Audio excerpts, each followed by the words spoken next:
I'm Rich Smith. I'm a captain with the Colorado State Patrol. Today we're in Custer County, Colorado to talk about motorcycle safety. I'm a motorcycle rider and I really enjoy living in this part of Colorado. People come from all over the country to enjoy our scenic roadways. However, it does take advanced skills to ride here.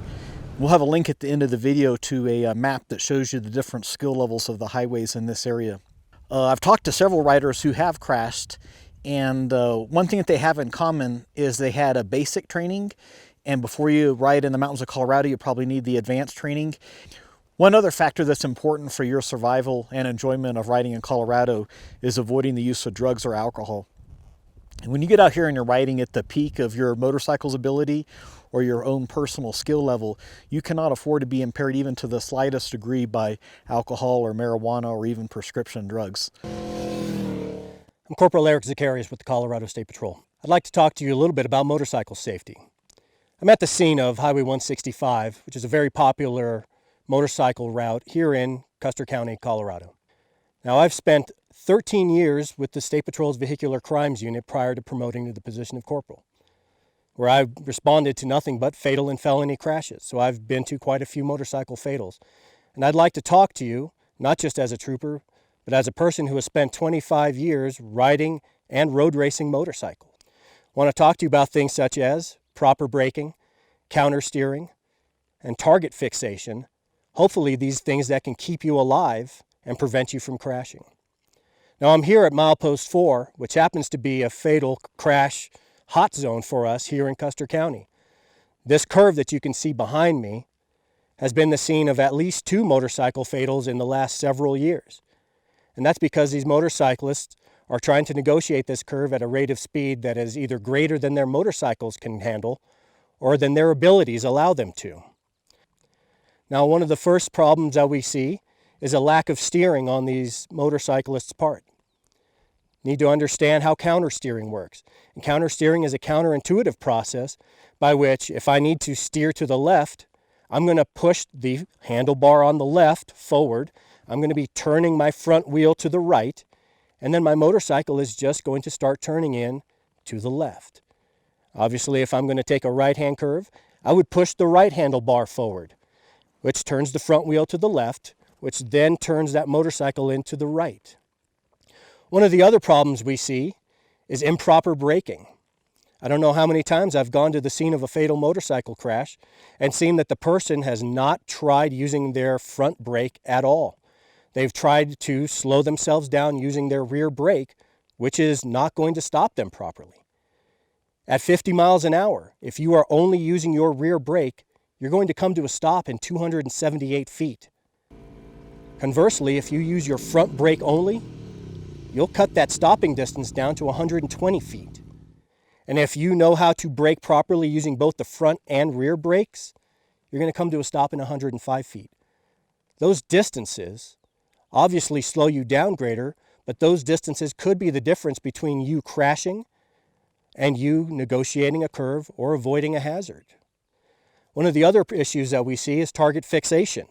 So what happens is, as you negotiate this curve, you need to remember to focus down the roadway.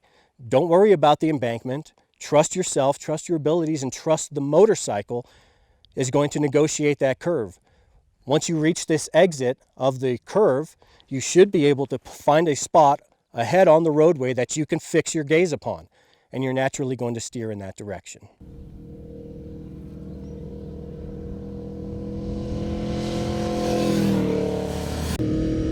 So here we go, curve to the right. I've got my left hand off. I'm going to be steering to the right, and I'm only using the right bar. I'm pushing forward just slightly. As you can see, I'm taking this curve to the right. So here we have a curve to our right again, where the speed limit, or the advisory sign at least, is 45 miles an hour. I'm going to slow down before I enter my curve. I want my speed set prior to entering the curve. I can't quite see my exit. I just keep looking as far up as I can, forcing my head to face or point in the direction that I want the motorcycle to go. I'm Trooper Dean McLean with the Colorado State Patrol. and I'm here on Highway 165 in Custer County to talk to you about motor safety. I want to talk to you about two specific things. First one is riding with all your gear on.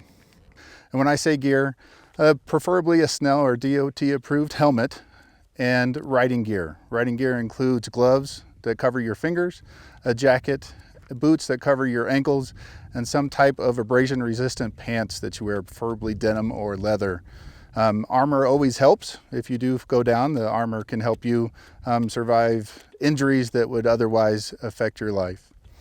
The other biggest thing is when you come out here in Colorado and you enjoy our roads is training.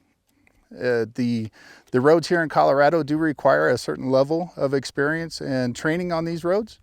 And so more than just the basic class is preferred. There are the experience classes from the Motorcycle Safety Foundation, as well as many other different classes that you can find on the internet that teach you about motorcycle safety. I've been trained from Motorcycle Safety Foundation on a basic course, the experience course. I've been to several racing schools, and then the training that the Colorado State Patrol provides me, and I still learn something about my abilities and my motorcycle every time I am out. If you're going to challenge yourself, please do not do that here on the Colorado roads. These roads like Highway 165 are used by the citizens here of Colorado. They make their living on these roads. Ambulances run these roads, fire trucks run these roads. And so do not challenge yourself past your abilities on the roads. If you want to do that, go to one of those facilities that allows you to do that. High Plains Raceway out the east part of the state, Pueblo Motorsports Park, all those will allow you to challenge yourself and get better at your riding abilities. But these roads here on Colorado are here for everybody, so we want to ensure that those are safe for everybody to use. Again, wear all your gear all the time, continue to learn, and be safe while you're motoring in Colorado.